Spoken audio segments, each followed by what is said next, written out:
nursery children, it's Miss Reese, and you've been off now for almost a week working on your schoolwork at home.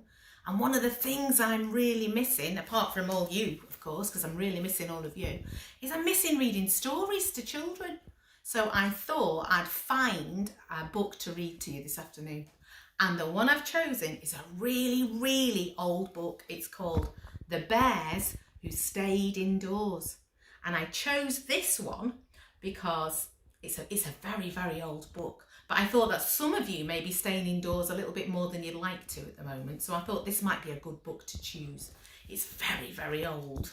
I bought this when I was a little girl from a book club. I bought it from my brother. And the price on the back is 20p. So that shows you how long ago it was. It was actually published in, I think it was 1973. So it's very, very old. But it's a really nice story about a load of teddy bears who have an adventure when they have to stay indoors. And it's written and illustrated by a lady called Susanna Gretz. She's the author and she's also the illustrator. So she drew the pictures and thought of the story. And the title of the book is The Bears Who Stayed Indoors. And there on the title page you can see the bears. There's 1, 2, 3, 4, 5 teddy bears. And there's a little bit of blurb at the front. I'm going to read it. It says, William, Andrew, Charles, Robert and John and a dog called Fred decide to spend a rainy day indoors. They put on their new spacesuits and go off to the moon. And then they come back and make delicious mooncakes for supper. And after a glorious bubbly bath, they go sleepily to bed. So let's read it. Once on a rainy day, there were 4 small bears in bed. They were called William, Charles, John and Andrew. Robert had already got up to bring the others a cup of tea. And under the bed was a dog whose name was Fred. Soon all the bears were in the bathroom. William gave his teeth a specially hard brush. He brushed his bottom teeth up and his top teeth down and sideways to the left and sideways to the right. I'm hungry, thought William. It must be time for breakfast.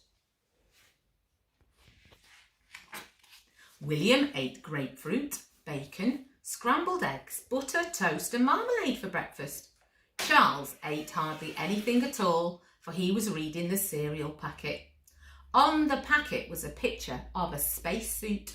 How I would love to have a spacesuit, he said. Wouldn't you, Andrew? Yes, said Andrew. There's only one thing to do. We shall have to make some spacesuits.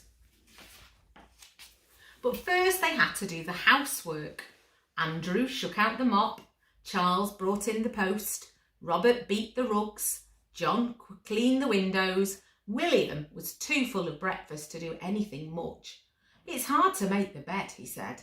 I can hardly bend over at all. The housework was quickly done. We must wear our spacesuits out of doors, said Andrew, and he put one boot on, but it was raining hard. The others looked out rather doubtfully. There wasn't a bear in sight. Everyone else is staying indoors today, said William. We could wear our spacesuits indoors, said Andrew. Indoors, agreed Robert, Charles and John, and Fred just wagged his tail.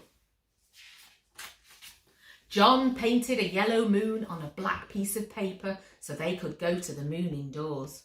Robert got some glass bowls from the kitchen to use as space helmets.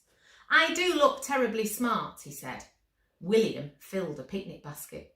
Just in case we get hungry going up to the moon, he explained. John got the camera ready to take moon pictures. Charles got ready to send messages. Blast off, yelled Robert from down below. Fred didn't know if he wanted to go, but he went.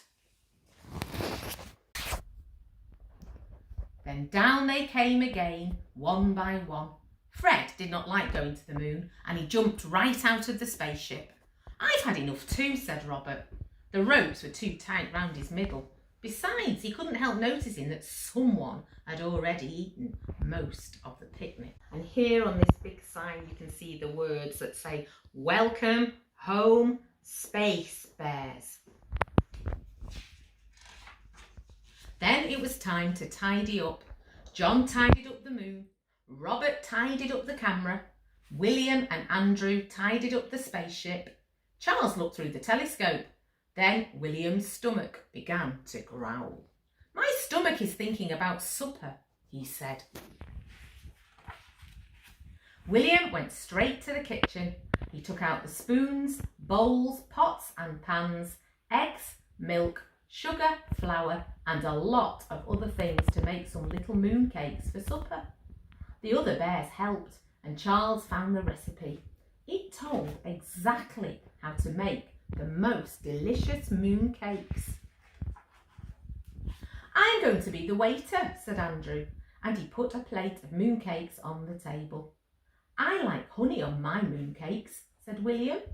Charles wasn't very hungry at all. "I'd rather read," he said. The others were too busy to say anything. Soon there were 5 sticky little bears around the table and not a single moon cake left. William was still hungry and went straight to the biscuit tin. The other bears tidied up the kitchen, except for Charles, who had found an interesting book. Fred was watching the tin of dog food on the counter. He hoped someone would remember that he hadn't had his supper yet. When everything was tidy and Fred had had his supper, they went back into the living room. Charles found an even more interesting book. John and Fred watched television. Fred always liked watching television. And the others played cards. William asked, "Isn't it nearly time?" "Time for what?" said the others. "Time for bed," said William. Soon it was time for bed. "Oh, what bubbles! Oh, what a bath! There's so much steam, I can make a picture on the mirror," said John. "What is steam?" asked Robert. "Don't know," said Charles. "I'll look it up tomorrow."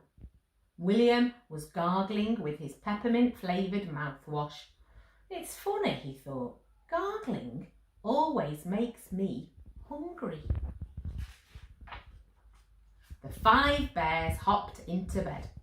"This is the most interesting book I've read all day," said Charles. "We've forgotten to do our exercises," said John, who was finishing his bed picture. "Oh, we can do them tomorrow," said Charles. The other bears didn't say a word, for they were fast asleep, and so was Fred.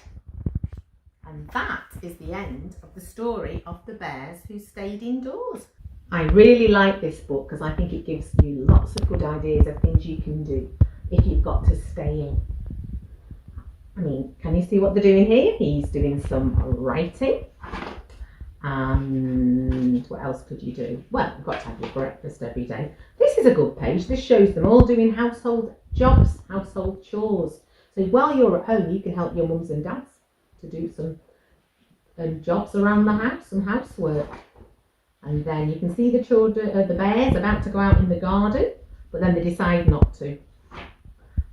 So they're using their imaginations to play a game about going to space. You can see over here that the bear, his name is John, is doing some painting. So you might be able to do some of that. I wouldn't do that with your dogs if you've got one, it doesn't look very safe. But they've made a great big poster, so you could do some drawing or some writing. And at the end, I really like the way afterwards the bears tidy all the toys away, so that's something you should be doing too. And then this is a lot of fun. Maybe you could do some cooking or some baking with your mums and dads, but only if your mums and dads are there to help you. And then afterwards they have a meal together, and then again they're really, really good at tidying up, these teddy bears. And then at the end of the day they have some nice relaxing fun in the living room. They're reading, so Charles is reading. These bears are playing a game of cards, so you can play a card game or a board game. And look at this. Here you can see that John and Fred the dog are actually watching something nice on the television. And at the very end of the day, they all have a bath and get ready for bed, but they're having a bubble bath. And can you see he's pretending to be a diver, and they've got rubber ducks and bath toys. And that right at the very end, they have a story and then they go to bed. So there are lots of fun things that you can do if you have to stay indoors.